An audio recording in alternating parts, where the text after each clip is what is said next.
바쁜 일상, 궁금한 이슈에 대한 5가지 질문에 명쾌한 답변을 드리는 안진용의 오답노트. 오늘의 주제는 바로 이겁니다. 아이돌로 데뷔하는 재벌 3세, 제2의 쿨 코요테에 있는 혼성그룹의 성공은 과연 가능할까?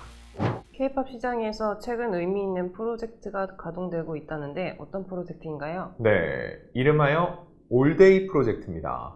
자, 사실 이 그룹은 화제성이 몇 가지 있어요. 일단 그룹 빅뱅, 그리고 블랙핑크의 성공을 이끌었던 테디 프로듀서가 내놓는 새로운 그룹이라는 거죠.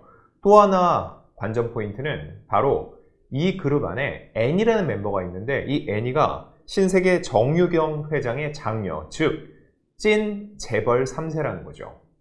재벌 3세가 왜 K-팝 그룹 멤버로 참여하려는 건지 이건 뒤에 가서 말씀드리고요.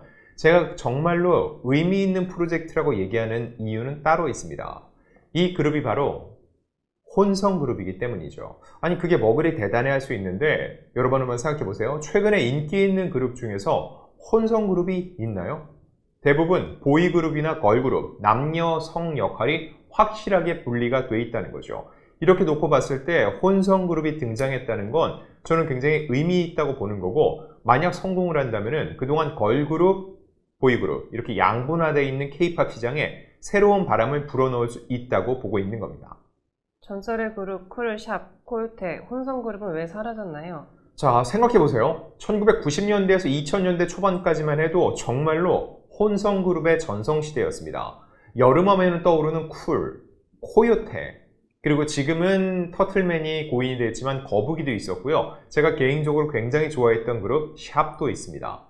이렇게 혼성그룹들이 엄청나게 인기를 많이 누렸거든요. 근데 중요한 거, 이들이 몇몇 그룹은 아직도 명맥을 유지하고 있을 정도로 인기가 높은데, 정작 후속 새로운 혼성 그룹들은 등장하지 않고 있다는 거죠. 이런 혼성 그룹들 인기의 가장 큰 요인은 뭘까요? 코요테도 그렇고 쿨도 그렇고 일단 멤버들이 굉장히 털털한 이미지입니다. 남녀노소 누구나 정말 경계를 두지 않고 좋아할 만한 친근한 요소를 갖고 있다는 거죠. 예능에 나와서 굉장히 재미있는 입담도 과시하고 또 실력도 뛰어납니다. 그렇기 때문에 이들은 나이를 먹어도, 그들은 벌써 평균 나이가 거의 50세 이상이 됐지만 여전히 많은 팬들을 모으고 있고, 그들이 앨범을 내면 예전과 같은 인기는 누리지 못하지만 여전히 화제성이 있습니다. 그리고 과거 그들이 불렀던 히트곡들은 지금도 널리 불리고 또한 많이 리메이크 되고 있습니다. 자, 그러면 왜 이런 혼성 그룹들은 이렇게 사라질 수밖에 없었나 생각을 해보면은 1990년대 말부터 H.O.T, SES를 시작으로 해서 본격적인 아이돌 그룹 시대가 옵니다. 이들의 특징은 보이그룹과 걸그룹을 철저하게 나눈다는 거예요. 왜 그럴까요? 이 K-팝 그룹은 기본적으로 대중그룹이라기보단 팬덤 그룹입니다.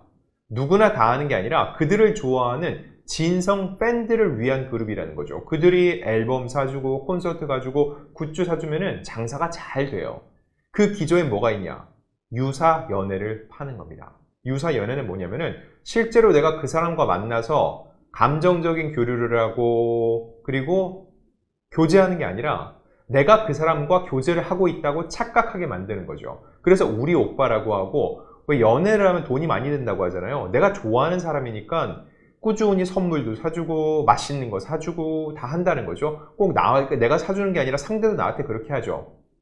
이거랑 똑같은 마음으로 팬들은 좋아하는 그룹 멤버들을 위해서 기꺼이 앨범을 수십 장씩도 사고 10만 원이 훌쩍 넘는 공연 티켓을 기다리다가 사고, 또한 그들의 굿즈를 평소 생활 필수품으로 사용을 한다는 거죠. 자, 근데 만약에 내가 이렇게 좋아하는 남성 혹은 여성 옆에 또 다른 남성, 그것도 굉장히 준수한 외모, 인기가 높은 그런 인물들이 있다?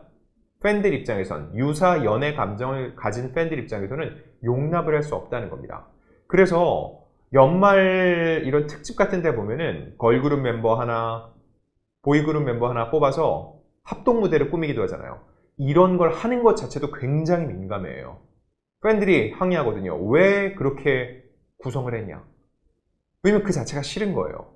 결국 이런 남성 팬덤, 여성 팬덤을 더 공고하게 하기 위해서 혼성 그룹은 결코 도움이 되지 않는다고 판단을 한 거죠. 그래서 이런 아이돌 중심의 K-팝 시장이 구축되면서 혼성 그룹의 설 자리는 줄어든 겁니다. 혼성그룹의 성공 조건은 무엇일까요?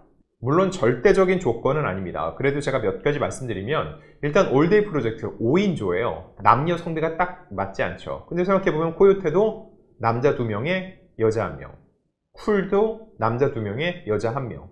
그 원조격은 뭘까요? 잼이라고 기억하세요? 난 멈추지 않는다? 5인조였거든요. 윤현숙 씨 유일한 홍일점이었어요. 그 외에도 보면은 1과 2분의 1을 불렀던 투투라든지 룰라도 마찬가지고 대다수 이렇게 성비를 맞추지 않은 홀수가 맞습니다. 왜냐면은 성비를 맞추게 되면 그 자체로도 충분히 그들 입장에서는 커플 느낌이 난다는 거죠. 이런 느낌을 최대한 배제하기 위해서 이렇게 한다는 얘기도 있고요. 아울러 그 안에서 동시에 모두를 띄우기보다는 특정 멤버 몇몇을 더 적극적으로 활용하는 사례가 많습니다. 예를 들어서 샵 같은 경우는 이지의 서지영 두 여성 멤버가 대외적으로 더 유명했고요. 그리고 코요테 같은 경우도 신지와 김종민 대외적으로 활동이 굉장히 많았는데 그들이 함께하는 활동은 많지 않습니다. 각기 예능 활동이나 또한 개별 활동을 해왔다는 거죠. 이렇듯 그들의 내부 역할 그리고 그들이 함께 모두 부각되기보다는 특정 멤버를 텐트폴 형식으로 더 유명하게 만드는 게 하나의 전략이라고 볼 수 있고요. 또 해외를 공략하는 것도 또 하나의 방법입니다. 국내에서는 여전히 이런 사생활 이슈에 대해서 굉장히 예민하고 남녀 간의 이슈를 특히 더욱더 큰 리스크로 보는 경향이 있습니다. 근데 외국은 이 기조가 훨씬 덜해요. 기본적으로 사생활, 프라이버시는 지켜야 된다는 거고 그들의 연예인으로서의 역할과 사생활의 영역은 구분하는 문화가 더 확산이 돼 있다는 거죠. 그래서 요즘 활동하는 거의 유일한 혼성그룹이라고 할 수 있는 카드, 이들은 남녀 성비가 같거든요. 그럼에도 불구하고 인기가 높습니다. 중요한 건 한국보다 외국에서 인기가 더 높다는 거죠. 이런 여러 가지 상황들을 복합적으로 봤을 때 국내 활동도 좋지만 해외 팬덤을 겨냥하는 것도 또 하나의 방법이 될 수 있겠습니다. 하지만 가장 중요한 건 역시나 노래입니다. 쿨, 코요테 이런 그룹들이 인기가 있었던 건 그들만의 팬덤들만 좋아하는 노래를 만든 게 아니라 굉장히 범대중적인 남녀노소 누가 들어도 좋아할 만한 노래를 불렀다는 거죠. 이런 노래를 구축해서 보다 친근하게 다가가는 이런 전략이 혼성그룹에게는 필요합니다. 올데이 프로젝트가 참여하는 애니는 어떤 인물인가요? 자, 애니에 대한 관심도가 굉장히 높습니다. 일단 이명희 신세계그룹 총괄회장의 외손녀고요. 그리고 정유경 신세계회장의 맏딸입니다.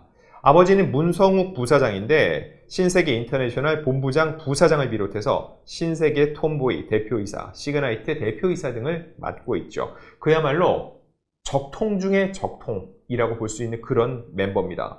사실 이 문서윤 씨가 과연 어떤 그룹에 어떻게 활용이 될지 굉장히 관심이 높았는데 왜냐면은 지난해 이미 데뷔한 걸그룹 미아오가 있습니다. 이 미아오의 멤버 중 한 명으로 투입이 될 것이다 라는 소문이 굉장히 많았는데 결론적으로 미아오에 이 애니는 포함되지 않았습니다. 그래서 애니가 이 회사를 떠날 것이다. 그리고 연예인 활동을 하지 않을 것이다. 이런 관측들도 있었는데 최종적으로는 이 올데이 프로젝트를 통해서 이 K-팝 가수로서의 활동을 시작하게 된 거죠. 재벌 가수녀의 아이돌 데뷔 반대는 없었을까요? 자, 보면은 굉장히 적극적이에요. 이 부분에 대해서도 본인이 직접 얘기를 했는데 지난 14일입니다.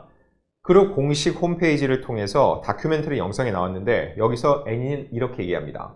7살 때 투애니원과 빅뱅 선배님들의 롤리팝 뮤직비디오를 우연히 접했고 너무 충격적이었다. 새로운 세계가 열렸다고 얘기를 했습니다. 그러면서 저분들이 하시는 걸 무조건 나도 하고 싶다. 이런 생각을 먹게 됐다는 거죠. 그렇다면 가족들은 과연 이 꿈을 지지했을까요?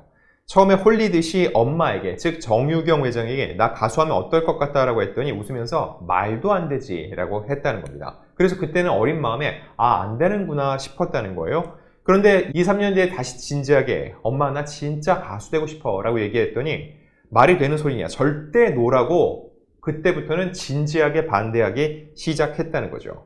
고등학교 2, 3학년 때 가족들의 반대가 제일 컸는데 애니는 포기하지 않았습니다. 엄마인 정 회장은 대학에 붙으면 다른 가족들도 설득시켜 주겠다고 약속을 했고 이후 애니는 잠도 포기하면서 입시를 준비했고 결국 대학에 붙었습니다. 그때부터는 본격적으로 자신의 꿈을 쫓았다는 거죠. 자, 애니 역시 재벌 3세가 제대로 연예인 활동을 할 수 있을까 우려하는 시선을 충분히 알고 있다고 합니다. 그에 대해서 사람들은 제가 이 길에 진심이 아닐 것이라 생각을 많이 하고 의심도 많이 할 것이라고 얘기를 했고요. 하지만 그 반대로 얼마나 이 꿈에 간절한지 그 진실성을 증명하기 위해 더 많은 걸 보여줘야 한다라는 각오를 전하기도 했으니까 애니가 포함된 이 혼성그룹 올데이 프로젝트 과연 어떤 성과를 낼지 K-POP 시장에 새로운 돌파구를 마련할 수 있을지 저희도 한번 지켜보겠습니다. 안진용의 오답노트, 다음에는 더욱더 재미있고 유익한 이야기로 돌아오겠습니다.